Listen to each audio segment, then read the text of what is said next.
Last week I read Who Moved My Cheese? Here's what I have for you. Now, ladies and gentlemen, yes, I do not have my 11 shirt on today. I have my morning mental workout shirt on today because after reading this book 11 times, it hit me. And that's because I'm now studying the brain. So I have a lot of notes. This is why I'm on this side of my desk, because as soon as I started reading the book, it just went boom, boom, boom, boom, boom, boom, boom. And all of the things about the brain showed up for me. Let's get into it. Number one, human emotions complicate things. I'm going to say that again. Human emotions complicate things. That's how we are where we are right now because of complicated human emotions. It starts in the amygdala with the fight or flight response, and that is what took place in this book.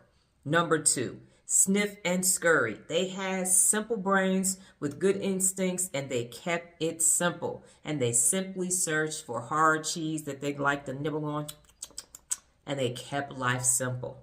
Now, him and Haw, on the other hand, they're complex little human brains filled with many beliefs and emotions. Their search for cheese was something different. They wanted things that made them happy and things that made them successful.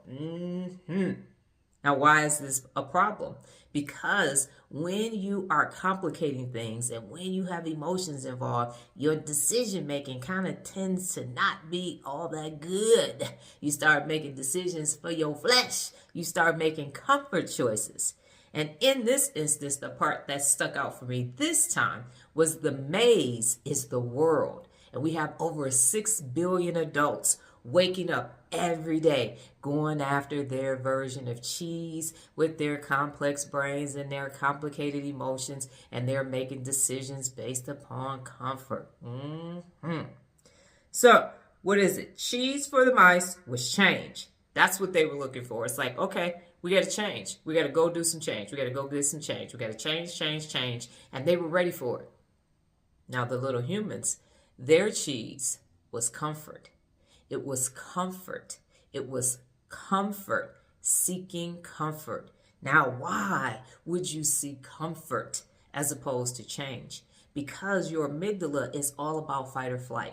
That's when you go, oh my goodness, this is scary. Oh, I got to go seek comfort. I got to go find safe haven. And so over time, people have got accustomed to living their life through their amygdala, and they are constantly seeking comfort. Now, why was that a problem? Because as the cheese was depleting in Cheese Station C, because the mice had simple lives and they were ready, always ready with their running shoes around their necks, when they came in and the cheese was gone, they said, oh, it's time to change. Let's go back out into the maze and find some more cheese. Meaning, let's go back out into the world and get to our new environment. We're ready to change.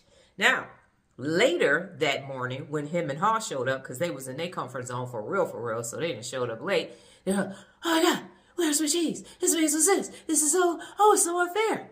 And so they had two responses. Now, him was angry, because what happens is when fearful things happen, you have 4 responses: fight, flight, freeze, or appease. And so him was angry. Oh, where my cheese? And where my cheese? Where my cheese? And Haw was frozen in disbelief. And then they didn't know what to do. And when you have a hijacked amygdala, which is what was taking place for them, you can't make logical decisions because cortisol has clogged your frontal lobe. You can't think straight. You have no self-control. And so you just start doing dumb stuff. And him, as we know, the story goes, stayed waiting. I want my cheese. I want my cheese. I'm not leaving. I'm not leaving. And Haw eventually caught on. This is probably not going to happen. But because they sought comfort every day after they had all their cheese and all their happiness, they weren't paying attention. They were not paying attention. And what is a bigger story? How does this connect to personal accountability? So Sniff and Scurry were paying attention daily, because my tagline is it's in your daily. And so every day they got what they needed from the cheese, and that was it. They didn't have excess. They weren't portly, walking around like, we're good. We're going to take our running shoes off. We're chilling. No, they knew from past history, this cheese might not always be here, so we got to be ready when it's over. So by holding themselves personally accountable every single day, they were ready. And they were ready for change. And embrace change is one of the 74 principles of real leadership. Now, who wasn't ready for change? The people with the complicated brains, the people with the complicated emotions, the people that were sitting and living and squatting in their comfort zones were not ready. They were unaccountable. They didn't even know where their running shoes were. They hadn't been out into the maze in so long that they couldn't even begin to form a strategy to leave. And that's what happens with people.